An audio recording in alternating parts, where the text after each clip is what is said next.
Hi guys, മുടി വളർച്ച മുരടിച്ചു പോയ ഭാഗത്ത് ഞാൻ ഇന്ന് കാണിക്കാൻ പോകുന്ന ഈ ഒരു ടെക്നിക്ക് ഉപയോഗിച്ച് നിങ്ങൾ എണ്ണ കാച്ചിയെടുക്കുകയാണെന്നുണ്ടെങ്കിൽ തീർച്ചയായിട്ടും ഗൈസ് ഞാൻ പറയുന്നു, നിങ്ങൾക്ക് മുരടിച്ച ഭാഗത്ത്, അതായത് മുടി കിളിർക്കാത്ത ഭാഗത്ത് പോലും അല്ലെങ്കിൽ കഷണ്ടിയിൽ പോലും മുടി വളർത്താൻ പറ്റിയിട്ടുള്ള ഒരു അടിപൊളി ദിവ്യ ഔഷധം എന്ന് വേണമെങ്കിൽ പറയാം കേട്ടോ. അത്രയും സൂപ്പറായിട്ടുള്ള ഒരു ടെക്നിക്കാണ് നമ്മളിന്ന് കാണിച്ചു തരാൻ പോകുന്നത്. അതിന് വേണ്ടിയിട്ടുള്ള ഇൻഗ്രീഡിയൻസ് ആണ് ഇപ്പോൾ ഞാൻ കാണിക്കുന്നത്. അതെടുത്തിരിക്കുക നമ്മൾ അല്പം പുതിനയാണ് കേട്ടോ. പുതിന നമ്മൾ കഴുകിയിട്ട് ഉണക്കിയെടുത്തിരിക്കുകയാണ്. പിന്നീട് നമ്മളതിനകത്ത് ചേർക്കാൻ പോകുന്ന ആളാണ് നമ്മുടെ റോസ്മേരി. ഈ ഒരു റോസ്മേരിക്ക് അകത്ത് മിനോക്സിഡൻ്റെ അളവ് ചെറിയ രീതിയിലുണ്ടെന്നാണ് പഠനങ്ങൾ പറയുന്നത് കേട്ടോ. അതുപോലെ തന്നെ ഡെർമറ്റോളജിസ്റ്റ് പറയുന്നത് ഈ ഒരു റോസ്മേരി ഉപയോഗിച്ചുകൊണ്ടൊന്നും എന്താ പറയുക, മുടി വളർച്ച കൂടും എന്നുള്ളതിന് ശരിയായിട്ടുള്ള തെളിവും കാര്യങ്ങളൊന്നും ഇല്ല എന്നാണ് അവർ പറയുന്നത്. പക്ഷേ എനിക്കെന്തോ ഞാനിത് ഉപയോഗിച്ചിട്ട് എനിക്ക് നല്ല മാറ്റമുണ്ട് എൻ്റെ മുടിയിൽ. അതുകൊണ്ട് ഞാനിവിടെ കാണിക്കുകയാണ് കേട്ടോ. നിങ്ങൾക്ക് താല്പര്യം ഉണ്ടെങ്കിൽ നമുക്ക് ട്രൈ ചെയ്ത് നോക്കാം, ഇല്ലെങ്കിൽ ഞങ്ങൾ ലീവ് ചെയ്യാം. ഓക്കെ, അപ്പോൾ നമ്മളിവിടെ ഈ ഒരു റോസ്മേരിയും അതുപോലെ തന്നെ പുതിനയില മാത്രമല്ല, നമ്മൾ ഈ ഒരു ചിരട്ട കൂടി എടുക്കുന്നുണ്ട് കേട്ടോ. ഈ ഒരു ഹെയർ ഓയിലിന് വേണ്ടിയിട്ട് നമ്മൾ എന്നും വെറൈറ്റി ആയിട്ടുള്ള ടിപ്സാണ് കൊണ്ടുവരുന്നത്. അപ്പോൾ നമ്മൾ എണ്ണ കാച്ചുമെന്ന് പറഞ്ഞിട്ടുണ്ടായിരുന്നു. അപ്പോൾ എണ്ണ നമുക്ക് വേണമല്ലോ കാച്ചാനായിട്ട്. അപ്പോൾ നിങ്ങൾക്ക് നിങ്ങളുടെ ഹെയറിലേക്ക് സൂട്ടബിൾ ആയിട്ടുള്ളൊരു ഓയിൽ എടുക്കുക. അതുപോലെ തന്നെ റീസെൻ്റ് ആയിട്ടുള്ള ഒരു കേട്ടിട്ടുള്ള കേൾവിയാണ്, നമുക്ക് ഹെയർ ഓയിൽ ഉപയോഗിച്ചാലൊന്നും മുടി വളർച്ച കൂട്ടില്ല എന്നുള്ളത്. അതൊരു പക്ഷേ ശരിയാണെന്ന് എനിക്ക് തോന്നിയിട്ടുണ്ട്. കാരണം ഞാൻ ഒരുപാട് എണ്ണ യൂട്യൂബിനകത്ത് നമ്മൾ വരുന്നതൊക്കെ മുന്നേ യൂട്യൂബിനകത്ത് കണ്ടിട്ട് ഒരുപാട് കാര്യങ്ങൾ നമ്മൾ മുടിയിൽ ട്രൈ ചെയ്ത് നോക്കിയിട്ടുണ്ട്. എനിക്ക് ഒത്തിരി ഫെയിലിയർ ഉണ്ടായിട്ടുള്ളത്. യൂട്യൂബിൽ ശരിക്കും വന്ന ശേഷം ഞാനിതുപോലെ കണ്ണി കണ്ട പോലെ ഇങ്ങ് എടുത്ത് തേച്ചിട്ട് ഒരുപാട് പണി കിട്ടിയിട്ടുണ്ട് കേട്ടോ. നമ്മൾ വീഡിയോയിലൊക്കെ പറഞ്ഞിട്ടുണ്ട്.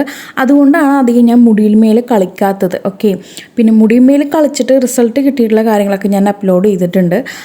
ഇപ്പോൾ എനിക്ക് വലിയ കുഴപ്പമില്ല. അതുപോലെ തന്നെ നമ്മളൊരു ഓയിലും കൊടുക്കുന്നുണ്ട്. കാച്ചിയിട്ടുള്ള ഓയിലൊന്നും അല്ല കേട്ടോ. ഒരിക്കലും ഞാൻ കാച്ചിയിട്ടുള്ള ഓയിൽ ഉപയോഗിച്ചിട്ടല്ല എനിക്ക് എൻ്റെ മുടി വളർച്ച എനിക്ക് കൂട്ടാൻ സഹായിച്ചത്. നമ്മളൊരു ഓയിലിൻ്റെ മിക്സിംഗ് ഉണ്ട്. ഒരു ഓയിൽ മിക്സിംഗ് ചേർത്തിട്ട് അതിനകത്ത് കുറച്ച് കാര്യങ്ങളൊക്കെ ആഡ് ചെയ്തിട്ടാണ് നമ്മുടെ ഷംനു ഓർഗാനിയുടെ ഒരു ഓയിൽ കൊടുക്കുന്നത് കേട്ടോ.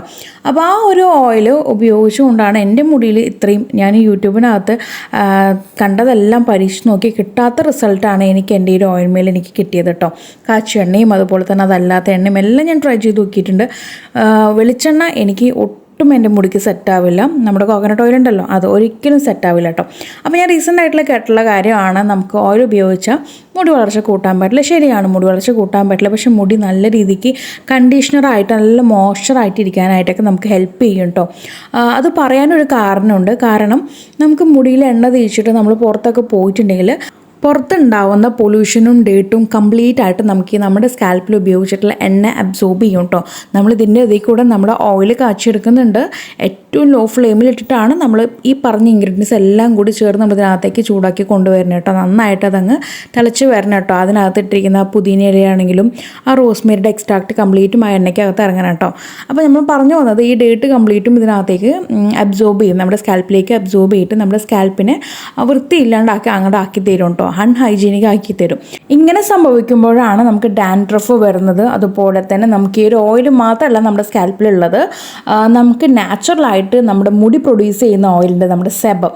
അപ്പോൾ ഇതെല്ലാം കൂടി അങ്ങ് കൊളാബായിട്ട് നല്ല രീതിക്ക് മിക്സായിട്ട് നമുക്ക് അവിടെ ഡാൻഡ്രഫ് ക്രിയേറ്റ് ചെയ്ത് വരും. ഓക്കെ, അപ്പോൾ ഈ ഡാൻഡ്രഫ് വന്നു കഴിഞ്ഞാൽ എന്താ, സ്വാഭാവികമായിട്ടും നമുക്ക് നമ്മുടെ മുടി നല്ല രീതിയിൽ അങ്ങ് കൊഴിഞ്ഞു വരും കേട്ടോ. അപ്പോൾ അതൊക്കെ കൊണ്ട് തന്നെയാണ് ഡെർമറ്റോളജിസ്റ്റ് റെക്കമെൻഡ് ചെയ്യുന്നത് ഓയിൽ ഉപയോഗിക്കരുത് എന്നുള്ളത്. അവർക്ക് ഉപയോഗിക്കാൻ പറയുന്നുണ്ട്, പക്ഷേ 2 മണിക്കൂർ മാത്രം നമ്മുടെ സ്കാൽപ്പിൽ എണ്ണ വെക്കാൻ പാടുള്ളൂ. അത് കഴിഞ്ഞ് നമ്മൾ ഷാമ്പൂ വാഷ് ചെയ്യണം കേട്ടോ. അപ്പോൾ ഷാമ്പൂ വാഷ് ചെയ്യുന്ന ടെക്നിക്ക് കൂടി ഞാൻ പറഞ്ഞിട്ടുണ്ട്, വീഡിയോ ചെയ്തിട്ടുണ്ട്. ദയവായിട്ടൊന്ന് കാണും കേട്ടോ. കാരണം നമ്മുടെ യൂട്യൂബ് അത്രയും മോശാവസ്ഥയിലാണ് പൊയ്ക്കൊണ്ടിരിക്കുന്നത്. എന്താ എനിക്ക് അറിഞ്ഞൂടാ, എത്ര നല്ല വീഡിയോ ചെയ്തിട്ടും വലിയ കാര്യമായിട്ടുള്ള വ്യൂസും കാര്യങ്ങളൊന്നും വരുന്നില്ല. സബ്സ്ക്രൈബർ ഉണ്ടെന്നും പറഞ്ഞിട്ട് ഒരു കാര്യമില്ല കേട്ടോ. വെറുതെ സബ്സ്ക്രൈബ് ചെയ്ത് വെച്ചിരിക്കുകയാണെങ്കിൽ യൂട്യൂബിൻ്റെ അൽഗോരിതം ഈ പറഞ്ഞ പോലെ എൻ്റെ വീഡിയോസൊക്കെ അവരുടെ മുന്നിലേക്ക് എത്തിക്കുന്നുണ്ടോ എന്ന് എനിക്കറിയില്ല. പക്ഷേ എനിക്ക് വ്യൂസ് വളരെ മോശം സ്ഥിതിയിലാണ് പൊയ്ക്കൊണ്ടിരിക്കുന്നത് കേട്ടോ. നമ്മൾ ഇത്രയും നല്ല കാര്യങ്ങൾ പറഞ്ഞിട്ട് ആരും കാണാനില്ല എന്ന് പറയുമ്പോൾ ഭയങ്കര വിഷമമായിട്ടുള്ളൊരു കാര്യം തന്നെയാണ്. അപ്പോൾ എല്ലാവരും ലൈക്ക് ചെയ്യുക, സപ്പോർട്ട് ചെയ്യുക കേട്ടോ. നമ്മുടെ വീഡിയോ മാക്സിമം എല്ലാവർക്കും ഷെയർ ചെയ്യുക. അറിയട്ടെ ഇതുപോലത്തെ കാര്യങ്ങളും അറിവുകളും നല്ലതല്ലേ. അപ്പോൾ നമ്മൾ പറഞ്ഞു വന്നത് ഓയിലിനെ കുറിച്ചിട്ടാണ്. ഇപ്പോൾ നമ്മൾ ഇതിനകത്തേക്ക് ആഡ് ചെയ്തിരിക്കുന്നത് വേമ്പാലം പട്ടയാണ് കേട്ടോ. വേമ്പാലം പട്ടയെ പറ്റിയിട്ട് നമ്മൾ വീഡിയോ ചെയ്തിട്ടുണ്ട്, കാണാത്തവരൊന്ന് കണ്ടു നോക്കുക. അടിപൊളി റിസൾട്ടാണ്. അതുപോലെ തന്നെ നമ്മൾ ശരിയായ രീതിയിൽ എങ്ങനെ എണ്ണ കാച്ചാം ആയുർവേദ വിധി പ്രകാരം എന്നുള്ള വീഡിയോ കൂടി ചെയ്തിട്ടുണ്ട് കേട്ടോ. വ്യൂസൊക്കെ വളരെ മോശമാണ്. അപ്പോൾ മാക്സിമം എല്ലാവരും ഷെയർ ചെയ്ത് സപ്പോർട്ട് ചെയ്യുക. അപ്പോൾ ഇത് നല്ല രീതിക്ക് തണുക്കാനായിട്ട് ടൈം കൊടുക്കുക. ആ ഒരു ചിരട്ടമേലെ തന്നെ വെക്കട്ടെ ഒരു ഓയിൽ. നിങ്ങൾ വേറൊരു പാത്രത്തിലേക്ക് ഒഴിക്കേണ്ട കാര്യമില്ല. നമ്മളിത് നന്നായിട്ട് ഇപ്പോൾ വീഡിയോ കണ്ടല്ലോ, ഞാനിപ്പോൾ പ്രത്യേകിച്ച് വിശദീകരിച്ച് തരേണ്ട കാര്യമൊന്നുമില്ല. ഈ പറഞ്ഞ എല്ലാ ഇൻഗ്രീഡിയൻസും കൂടി നമ്മൾ ഓയിലിലേക്ക് അങ്ങ് ആഡ് ചെയ്യാണ്. പക്ഷെ നമ്മൾ കടായിക്ക് പകരം ചിരട്ട ഉപയോഗിച്ചിട്ടാണ് ചെയ്തിരിക്കുന്നത് കേട്ടോ. അപ്പോൾ ഈ ചിരട്ടയുടെ ആ ഒരു നല്ല കാര്യങ്ങൾ കൂടി നമ്മുടെ മുടിയിലേക്ക് വരാൻ വേണ്ടിയിട്ടാണ് ഈ ഒരു ചിരട്ട ഉപയോഗിച്ചിട്ട് ഞാനിത് മേക്ക് ചെയ്തെടുത്തിരിക്കും. നമ്മൾ ഓയിൽ മേക്ക് ചെയ്തെടുത്തിരിക്കുന്നത്. ഓക്കെ, അപ്പോൾ ഇത് തണുക്കാനായിട്ട് ടൈം കൊടുക്കുക. തണുത്ത് വന്നതിന് ശേഷം ഇത് ഒരു ദിവസം നിങ്ങളിത് അങ്ങ് ലീവ് ചെയ്യുക കേട്ടോ. എന്നിട്ട് അത് നമ്മൾ ഉണ്ടാക്കിയ പാട ഉപയോഗിക്കാൻ പാടില്ല. പിറ്റേ ദിവസം വേണം ഈ ഒരു ഓയിൽ ഉപയോഗിക്കാനായിട്ട്. അപ്പോൾ ഈ രീതിയിൽ നമ്മൾ മുടിയും കാര്യങ്ങളൊക്കെ ശ്രദ്ധിച്ചു വരികയാണെങ്കിൽ നമുക്ക് തീർച്ചയായിട്ടും റിസൾട്ട് കിട്ടും കേട്ടോ. അപ്പോൾ നിങ്ങൾ ചോദിക്കാം, നിങ്ങൾ മാത്രമല്ല കേട്ടോ, എനിക്കുണ്ടായിട്ടുള്ള സംശയം കൂടിയായിരുന്നു, എന്നാൽ പണ്ടുള്ളവർക്ക് എന്താ ഈ പ്രശ്നം വരാത്ത, അന്ന് അവർക്ക് ഡാൻഡ്രഫും കാര്യങ്ങളൊന്നും ഇല്ലേ? അപ്പോൾ എൻ്റെ മനസ്സിലും ഇത് 100 ആവർത്തി ചോദിച്ച ചോദ്യമാണ് കേട്ടോ. അപ്പോൾ അന്നെന്ന് പറഞ്ഞിട്ടുണ്ടെങ്കിൽ എനിക്ക് തോന്നുന്നു അന്നത്തെ സ്ത്രീകളാണെങ്കിലും ഈ പറഞ്ഞ കുട്ടികളാണെങ്കിലും ആരും വീട്ടിന് പുറത്ത് പോയി ജോലി ചെയ്യുന്ന ആൾക്കാരല്ല, അവനവൻ്റെ വീട്ടിൽ തന്നെ ഇരിക്കുന്ന ആൾക്കാരാണ്.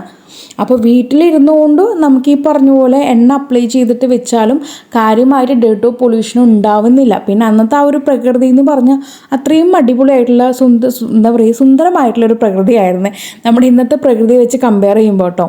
അപ്പോൾ അതുപോലെ തന്നെ അവരത് ഉപയോഗിച്ച് എണ്ണ 2 ദിവസം തലയിൽ വെച്ചിരുന്നാൽ പോലും 3-ാമത്തെ ദിവസം അതവർ താളി ഉപയോഗിച്ചിട്ടോ അല്ലെങ്കിൽ ഡെയിലി താളി ഉപയോഗിച്ച് കഴുകുന്ന ആൾക്കാരൊക്കെ ഉണ്ടാകും കേട്ടോ. എന്നിട്ട് വീണ്ടും അവർ എണ്ണയൊക്കെ അപ്ലൈ ചെയ്യും. അപ്പോൾ വീട്ടിൽ തന്നെ ഇരിക്കുന്നതുകൊണ്ട് വലിയ സീനല്ല. പക്ഷെ നമ്മുടെ ഇന്നത്തെ ഈ ഒരു ലൈഫ് സ്റ്റൈലിൽ അങ്ങനെയാണോ നമുക്ക് നടക്കുന്നതല്ല, നമ്മൾ പുറത്ത് പോകുന്നുണ്ട്. അപ്പോൾ അതുകൊണ്ടാണ് ഈ എണ്ണ ഉപയോഗിച്ചിട്ട് പുറത്ത് പോകണ്ടെന്ന് എനിക്ക് തോന്നുന്നു ഡെർമറ്റോളജിസ്റ്റ് നമുക്ക് പറയാനുള്ള ഒരു കാരണം എനിക്ക് തോന്നുന്നതും. അതുപോലെ തന്നെ അന്നത്തെ കാലത്തുള്ളവർക്ക് ഇങ്ങനെയുള്ള പ്രശ്നം കാര്യങ്ങളൊന്നും അധികം ഉണ്ട്, അന്നത്തെ ഇതിലുണ്ട്. പക്ഷെ എങ്കിലും ഇന്നത്തെ അപേക്ഷിച്ച് നോക്കുമ്പോൾ അത്രയും തന്നെ ഇല്ല. ഓക്കെ, അപ്പോൾ എല്ലാവരും ഇതൊക്കെ നോട്ട് ചെയ്ത് വെക്കുക. എന്നിട്ട് ഞാൻ ഈ പറഞ്ഞ മെത്തേഡിലൊന്ന് എണ്ണ കാച്ചി ഉപയോഗിച്ച് നോക്കുക. അടിപൊളി റിസൾട്ടാണ്. റിസൾട്ട് കിട്ടിയ ശേഷം തീർച്ചയായിട്ടും ഈ ഒരു വീഡിയോ വന്നിട്ട് കമൻറ്റ് ചെയ്യാനും മറക്കരുത് കേട്ടോ. അപ്പോൾ ഇനി നമുക്ക് അടുത്ത പുതിയ വെറൈറ്റി ആയിട്ടുള്ള വീഡിയോയുമായി വരുന്നതായിരിക്കും. Tata bye bye from Shamna.